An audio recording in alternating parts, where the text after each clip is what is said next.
Educação à distância, mudando realidades.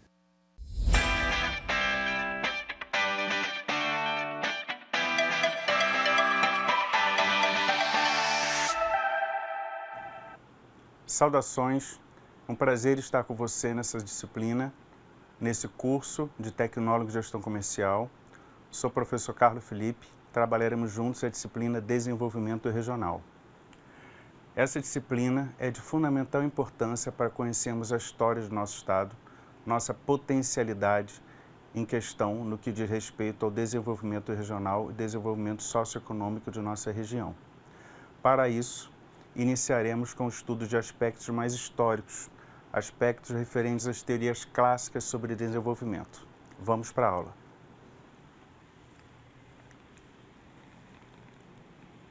Nessa unidade, falaremos sobre desenvolvimento econômico, suas correntes teóricas no mundo e na América Latina. Toda teoria sobre desenvolvimento econômico construída aqui em nossa América Latina, estudada a partir de nossa realidade. O objetivo dessa disciplina é que, ao final dessa unidade, você possa descrever o desenvolvimento teórico clássico acerca do tema, descrever os aspectos teóricos latino-americanos de desenvolvimento, reconhecer as teorias contemporâneas sobre o desenvolvimento regional e reconhecer aspectos teóricos do desenvolvimento sustentável, tão importantes em nossa realidade. As principais correntes teóricas clássicas, dentre essas principais correntes teóricas clássicas, estão os pensamentos dos fisiocratas, a fisiocracia, que ocorreu lá no século XVIII. Os fisiocratas eram vinculados à natureza. Eles consideravam a agricultura como base da economia, a agricultura como base da produção de nossos produtos primários, assim como é hoje. Porém, existiam outros pensadores, que são os mercantilistas, que acreditavam que a base da economia estava no fluxo comercial das mercadorias, quando que sim, as duas eram sim a base da economia. A agricultura como produtora dos produtos primários e o mercantilismo fazendo fluxo comercial, o fluxo de comércio destes produtos, tanto ali na Europa, onde se iniciaram todos esses pensamentos, como no restante do mundo. François Quesnay foi o principal pensador dessa corrente, a fisiocracia. Já no século XVIII, ocorreu a preocupação com a qualidade de vida da população. Pela primeira vez ocorreu essa preocupação com a qualidade de vida da população, principalmente no que tange ao acesso a alimentos. A melhoria da qualidade de vida através do aumento do acúmulo de riquezas. Então se acreditava que só poderia haver aumento da qualidade de vida da população com o cúmulo de riquezas. Esse acúmulo de riquezas se daria através do trabalho, da atividade laboral. Seus principais pensadores são Adam Smith, Thomas Malthus, Davi Ricardo e John Stuart Mill. Na visão de Adam Smith, ele destaca que a riqueza das nações é determinada pela produtividade do trabalho, ou seja, pela maior quantidade de produtos produzida numa mesma quantidade de tempo. Essa produtividade do trabalho seria responsável pelo aumento da acumulação de riquezas da população e assim ela poderia consumir mais produtos que melhorassem sua qualidade de vida. Já Davi Ricardo destaca que o grande problema do crescimento econômico estava na agricultura, principalmente por sua fraca produtividade. Ele dizia que a agricultura era incapaz de produzir alimentos baratos para o consumo dos trabalhadores, ou seja, alimentos acessíveis a toda a população. Levava ao aumento de alguns dos salários e demais recursos para a aquisição de bens de consumo e meios de produção. Então ele criticava a agricultura que não era nada mecanizada, uma agricultura arcaica, medieval, que produzia pouco e estes poucos produtos não estavam acessíveis a toda a população. Na visão de John Stuart Mill, ele ressalta a preocupação com a estagnação da economia, e essa estagnação da economia se dava justamente pela falta de progresso técnico. Da mesma forma que se criticavam essa falta de produtividade na agricultura, é justamente a falta de progresso técnico que tira a capacidade de uma maior produção de produtos dessa agricultura e mantém ela como uma agricultura arcaica e medieval de baixa produtividade. Dessa forma, poucos alimentos são produzidos e eles não são acessíveis a toda a população. Só uma pequena parte da população que consegue acumular riquezas. E isso gera uma péssima qualidade de vida para a maioria, o que era uma preocupação desse pensador. Ele dizia que o ritmo desse progresso tinha que ser superior ao crescimento demográfico, ou seja, esse progresso técnico na produção de alimentos ele deveria ser superior ao crescimento da população, justamente para que a produção de alimentos, a produção de bens estivesse sempre equilibrada à quantidade da população que consumisse esses produtos e mantivesse assim um preço de equilíbrio de mercado, um termo que é discutido até os tempos atuais. Então, John Stuart Mill mostrava preocupação em relação ao progresso técnico comparado ao crescimento demográfico da população. Nessa mesma linha, a visão de Thomas Malthus era que defendia a necessidade de controle populacional. Na mesma linha de John Stuart Mill, ele defendia a necessidade de controle populacional, justamente para que esse crescimento demográfico não ultrapassasse tanto a quantidade de produtos a serem produzidos pela baixa qualificação técnica na agricultura. Alertava que a população aumentaria num ritmo maior que a capacidade de economia produzir alimentos. Veja bem, a mesma preocupação do pensador anterior. Alertava que a população aumentaria num ritmo maior do que a capacidade da economia produzir alimentos. Essa capacidade da economia produzir alimentos, ela se dá certamente na capacitação técnica dos produtores, na tecnologia empregada na agricultura, que leva à sua baixa produtividade. Destaca que a grande questão do desenvolvimento é conciliar crescimento com distribuição. Então, a grande questão do desenvolvimento é você conciliar o crescimento demográfico, é você conciliar o crescimento dessa produção de alimentos e essa distribuição de alimentos, para que toda a sociedade tenha condições de consumi-lo e toda a sociedade alcance um nível satisfatório de bem-estar. A visão de Karl Marx confronta as ideias liberais.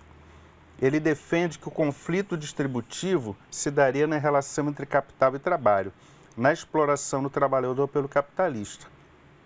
A partir do momento que você tem uma baixa qualificação técnica, um baixo progresso técnico e produz poucos alimentos, poucos bens, apenas uma pequena parcela da população vai ter acesso a esses bens. A outra será explorada.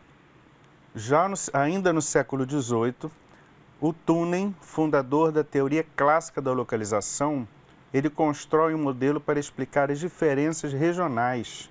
Diferenças regionais essas baseadas na renda da terra, na qualidade da terra e nos custos de transporte.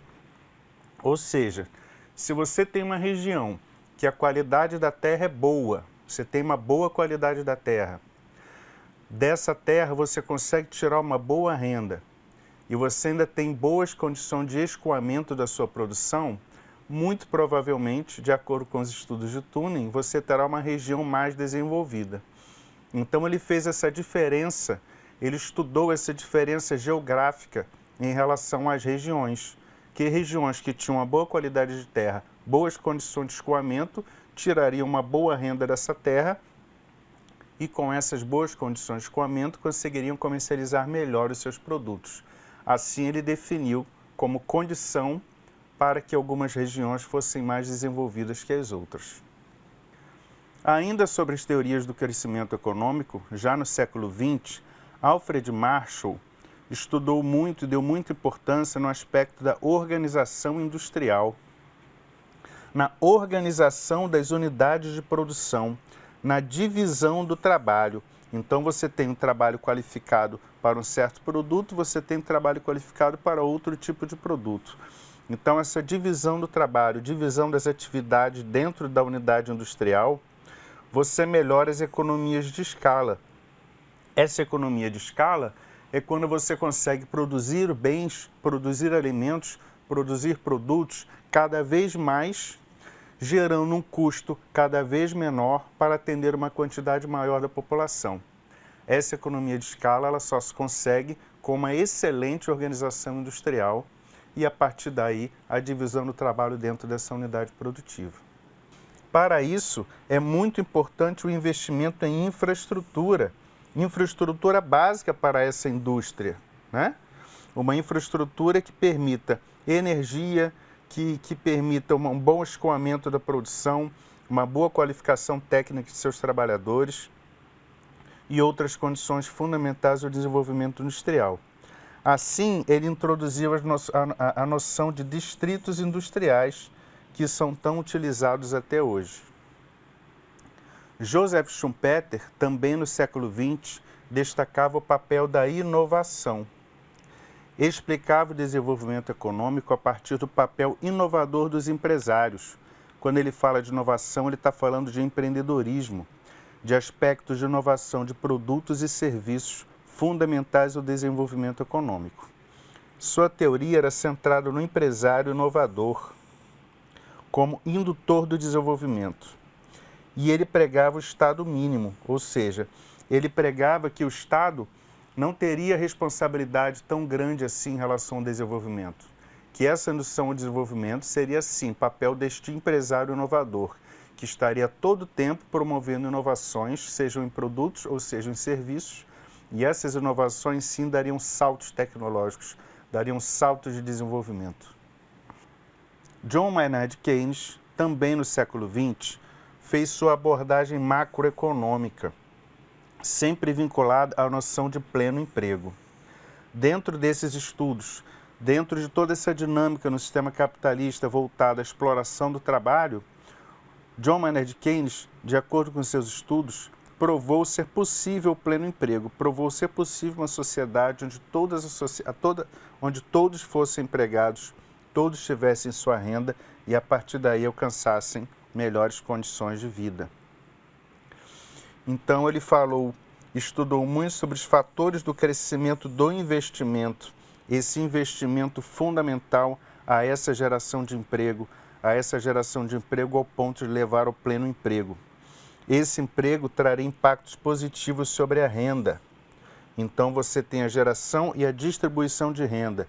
E pregava, sim, a importância da intervenção do Estado na economia.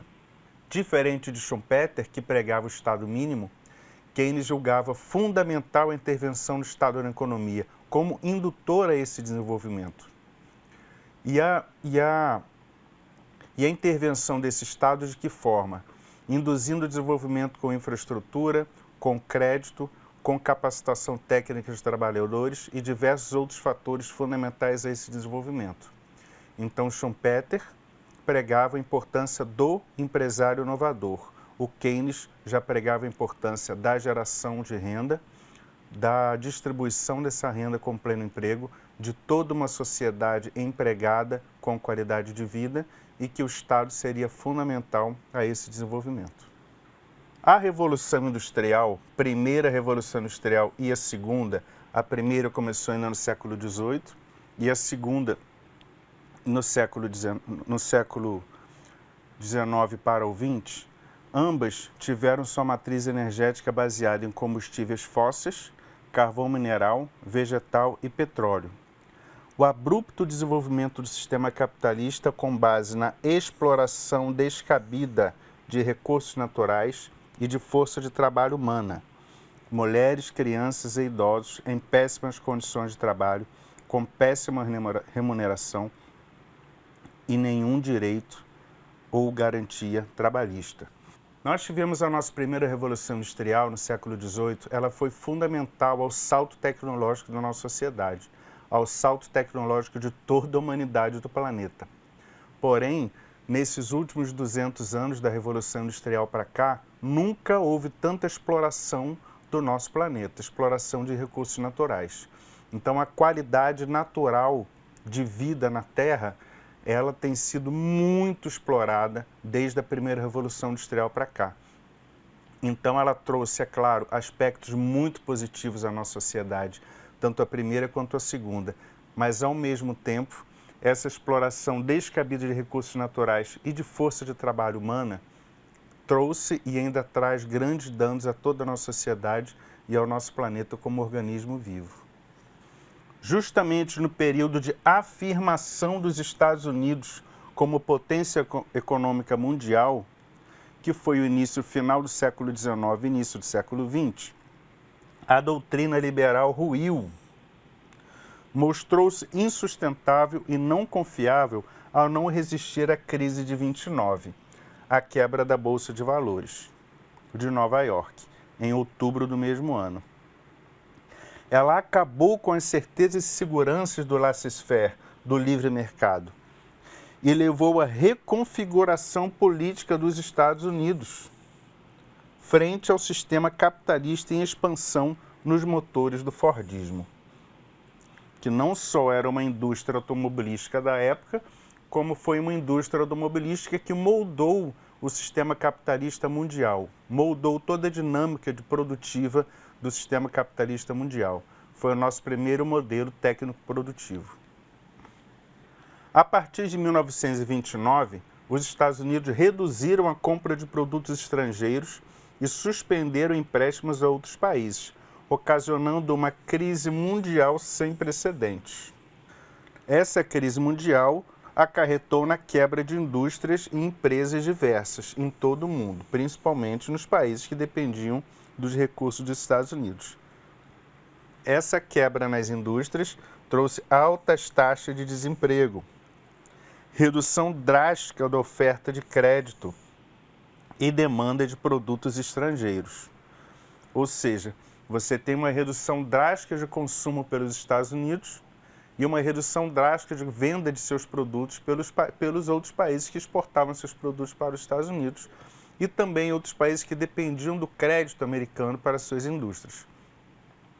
Isso acarretou numa crise econômica geral sem precedentes. Eleito em 1932, auge da Grande Depressão, ocasionada pela crise de 1929, o presidente Franklin Delano Roosevelt propôs o chamado New Deal, ou seja, um novo acordo, visando sim a redução das mazelas sociais trazidas pelo crash de 30, pela quebra da Bolsa de 30, que levou à Grande Depressão da década de 30 nos Estados Unidos e, por conseguinte, em todo o planeta que dependia dele de diversas formas. Foi então implementada uma série de programas de desenvolvimento entre 33 e 37, que conciliava políticas econômicas e sociais, criando assim as bases do que viria a ser chamado o welfare state, ou seja, o estado de bem-estar social. Tais medidas são influenciadas pelos estudos do economista inglês John Maynard Keynes, citado anteriormente, dedicado à busca pelo pleno emprego, por meio da indispensável regulação do mercado pelo Estado. Ou seja, não era o Estado mínimo e nem era o Estado máximo, e sim uma regulação, um apoio, uma indução ao desenvolvimento realizada pelo Estado. Única forma de se garantir crescimento econômico com equidade social, ou pelo menos justiça social. Muito diferente do que se via na primeira e na segunda Revolução Industrial, onde os trabalhadores não tinham direito algum. Então, essa dinâmica capitalista de exploração extrema, ela não trouxe ganhos ao capitalismo, que ele ruiu de qualquer forma com a quebra da Bolsa. Então, a partir da Depressão de 30, quando ele viu a sociedade americana naquela situação catastrófica e os danos sociais e econômicos causados em todo o mundo, tamanha força dos Estados Unidos na época, que mantém até hoje, essas políticas do welfare state, do estado de bem-estar social, foram fundamentais para dar uma outra visão a todo mundo, que era possível, sim, desenvolvimento econômico com justiça social. Pela primeira vez, o Estado passa a regular o mercado e cuidar do bem-estar social, certo de ser um investimento e, dessa forma, alcançar o verdadeiro desenvolvimento econômico.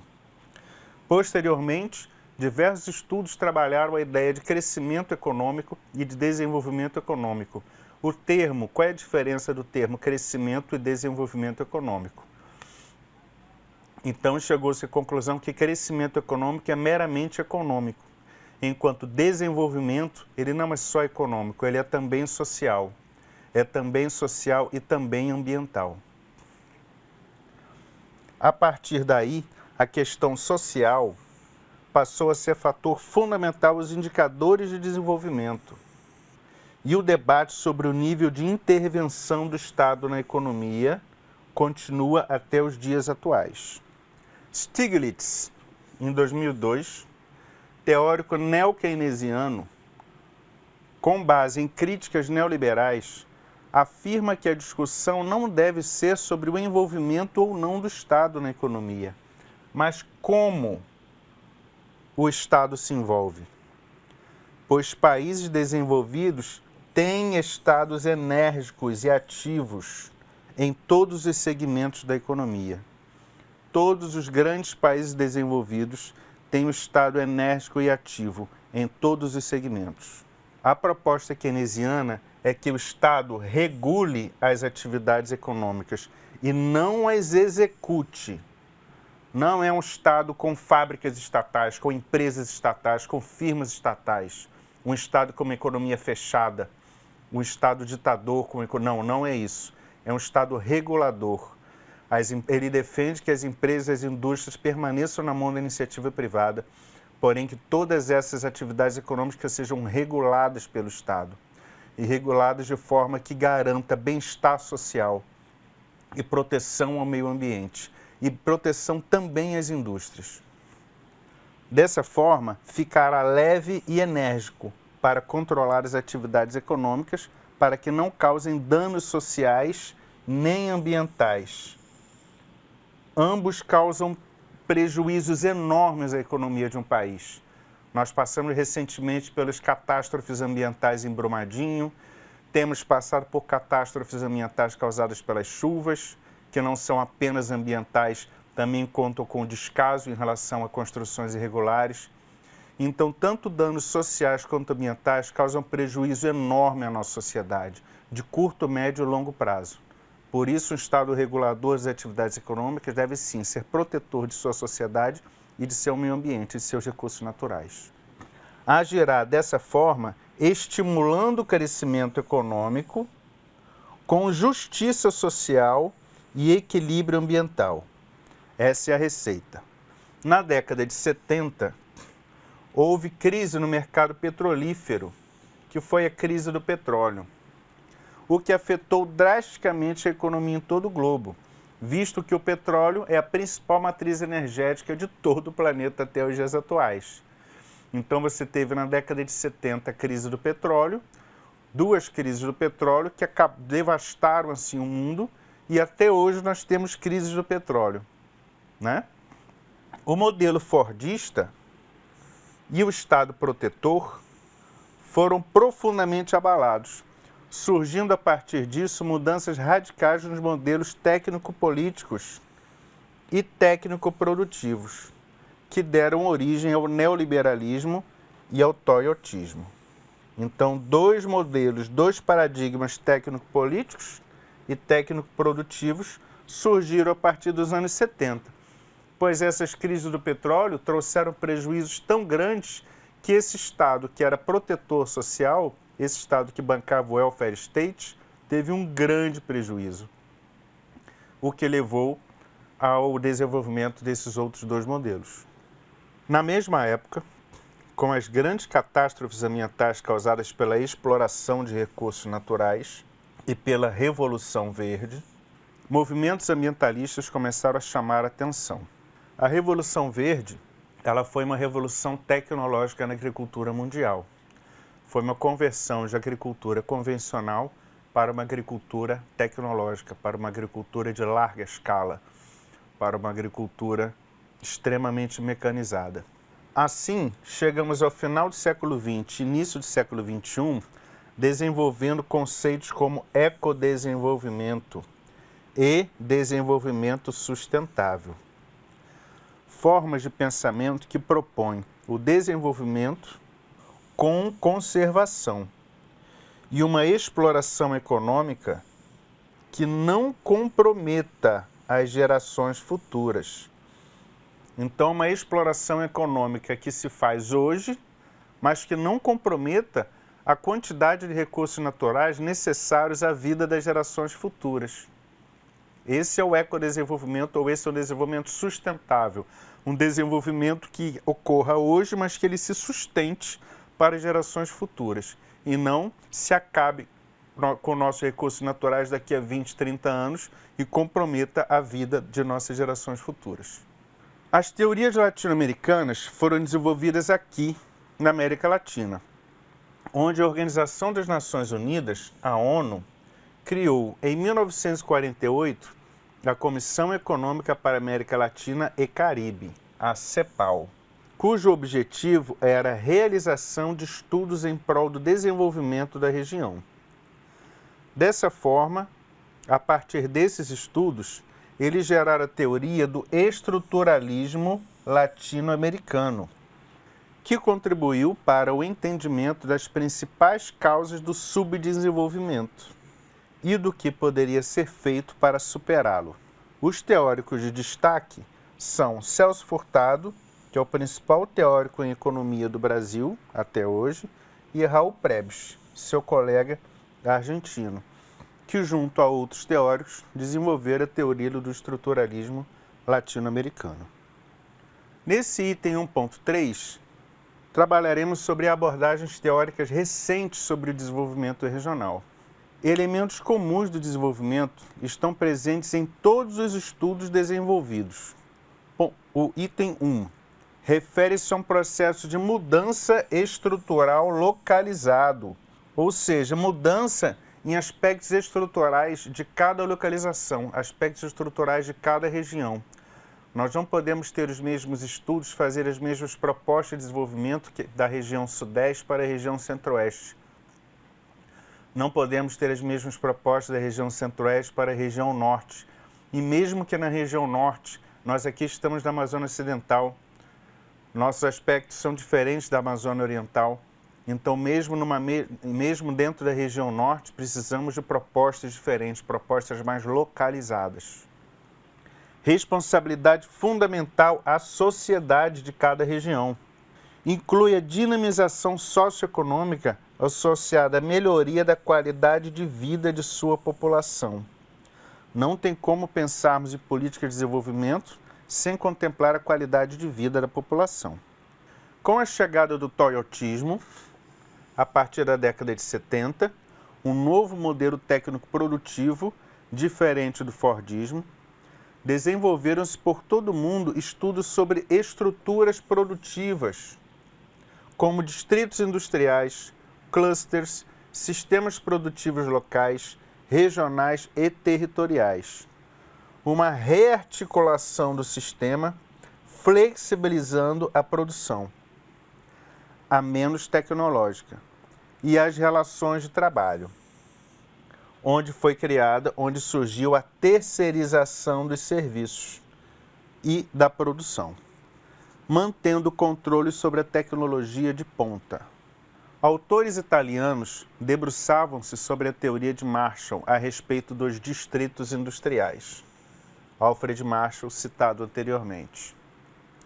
Os estudos sobre a obra de Schumpeter, também citado, foram realizados por autores chamados neo-schumpeterianos, defensores da economia evolucionária, pautada na constante inovação, e da influência da inovação no desenvolvimento econômico, meios inovadores, sistemas nacionais ou regionais de inovação, um processo de inovação permanente, uma busca permanente por inovação em produtos ou serviços. Essas regiões são caracterizadas por possuir capital de conhecimento técnico e tecnológico associado à produção local, Então é necessário ter uma infraestrutura de capacitação técnica e tecnológica, como o IFRO, por exemplo. Possuir uma rede de troca, fluxo de conhecimento. Rede, sempre uma rede. Fluxo de conhecimento, fundamental para o desenvolvimento dessas atividades. Fundamental para a indução a processos inovadores. E possuir objetivos estratégicos de atuação convergentes. Objetivos estratégicos de atuação. Não adianta cada um puxar para um lado.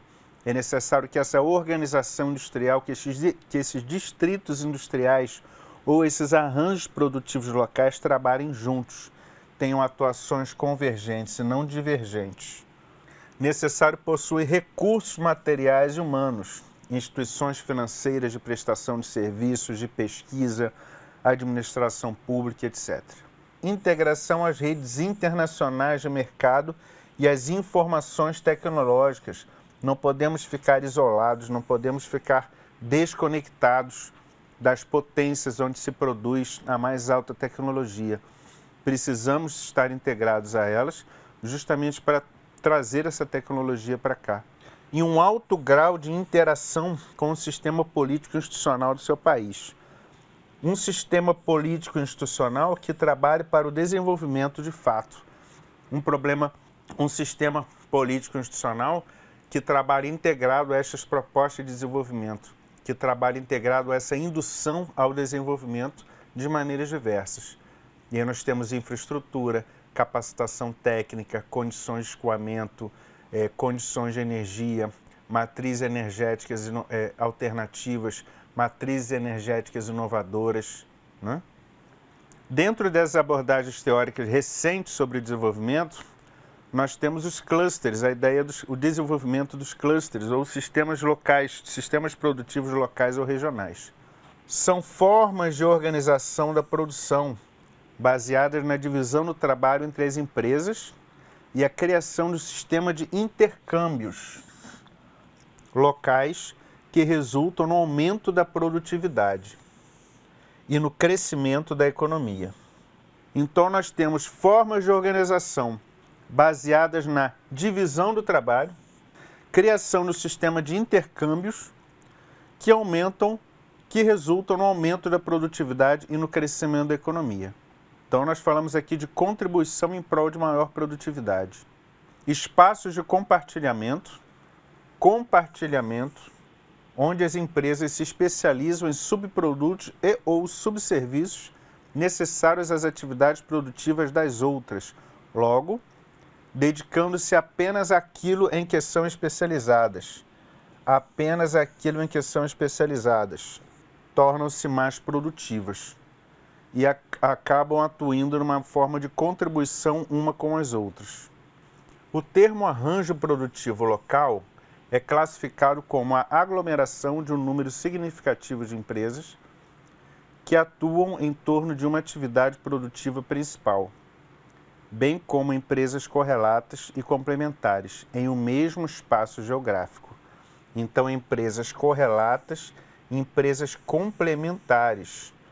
Então, são empresas que atuam em conjunto, são empresas diferentes, porém complementares. Também se articulam, interagem, cooperam e aprendem entre si, além de acessar toda a estrutura produtiva citada anteriormente. Escolas técnicas, bancos, assistência técnica, instituições de pesquisa e demais serviços. Cada componente desse é fundamental ao desenvolvimento desses arranjos produtivos locais, ou de clusters, ou de distritos industriais. Nós temos as escolas técnicas, os institutos federais e as universidades com a qualificação técnica de sua mão de obra, com a qualificação técnica dos prestadores de serviço a estas unidades. Nós temos os bancos com oferecimento de crédito para investimento, crédito para custeio de suas atividades produtivas. Assistência técnica capacitada pelas escolas, institutos e universidades para a prestação de serviços nessas unidades.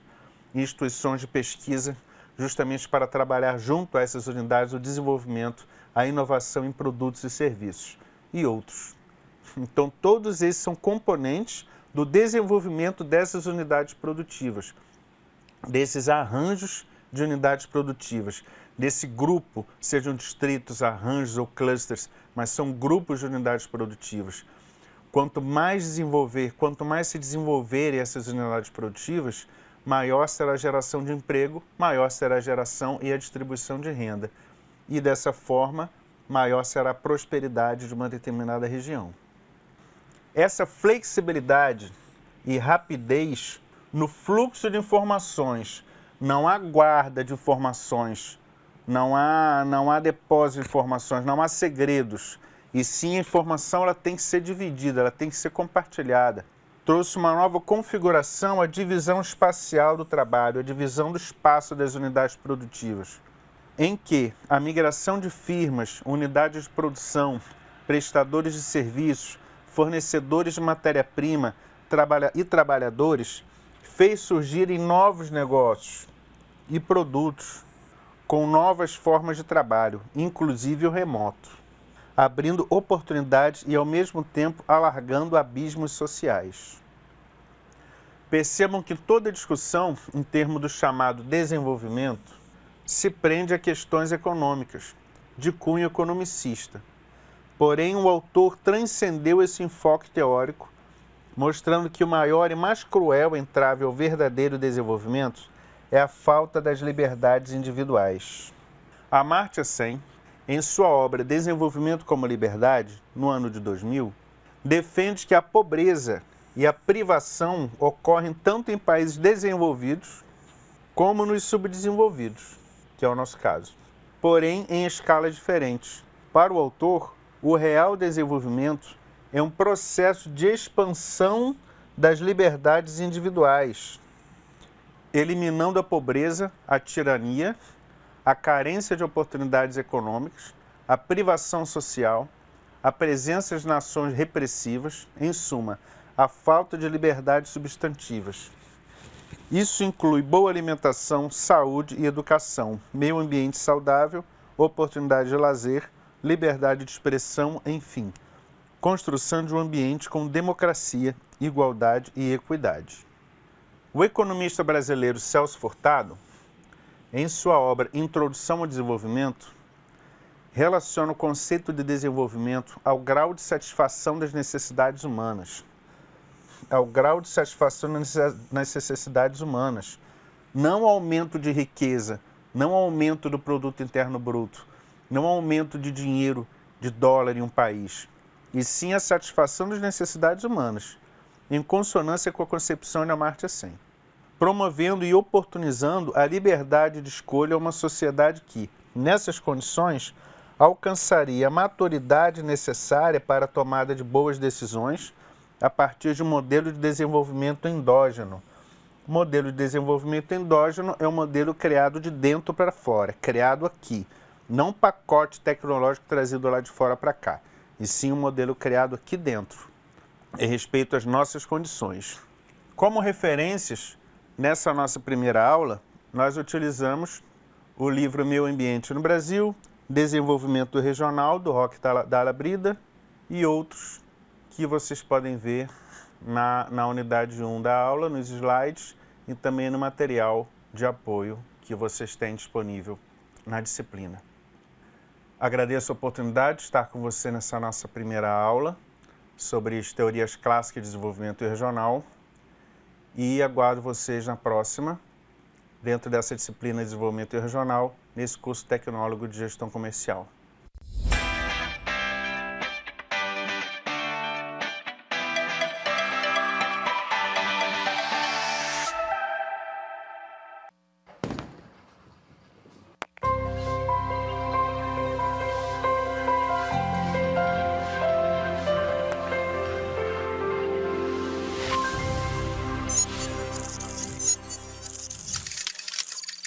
Educação à distância, mudando realidades.